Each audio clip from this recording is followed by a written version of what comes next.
What it do, what the business is, word on the streets, your boy hooving on the handle hills. Welcome to Fly God Media TV, and we back at it again. Listen, shout out to the San Antonio Spurs, Victor Wembanyama, aka Big Vic, pause, came out aggressive, came out nasty. You know what I'm saying? Had over 20 points in the first half.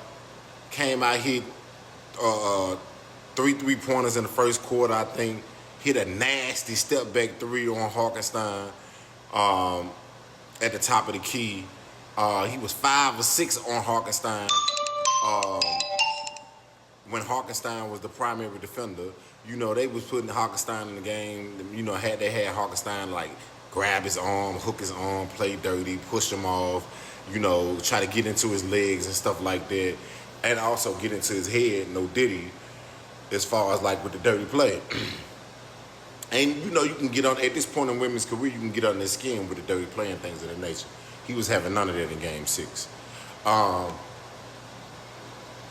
even though Wemby did his thing, the most important player was none other than Stephon Castle. This is why I say that.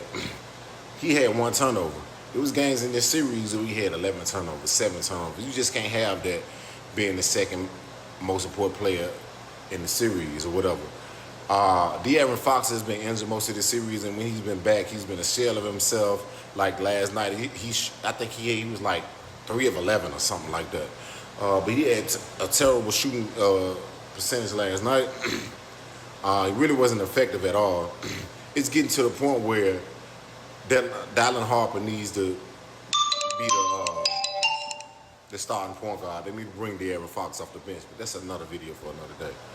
Today is the reason why Stephon Castle is the second most important player, because he has been putting Shai Gilgeous-Alexander in a straitjacket. Shai Gilgeous-Alexander hasn't shot over 50% this whole series.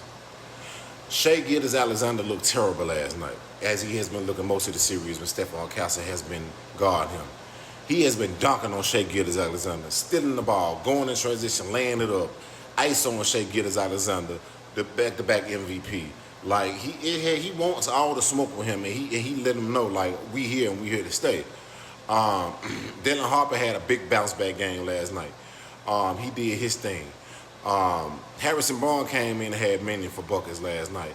Like, the Spurs, for his game 7, you know, the Spurs is dangerous, man. Now, I think the Thunder should be favored because they're at home in game 7.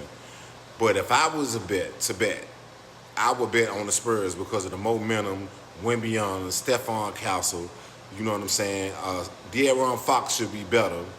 Game 7, man. There's no 2 better words in sports. We'll see how the chips land in game 7. Me personally, I got the Spurs. Who do you guys like? Leave it in the comments.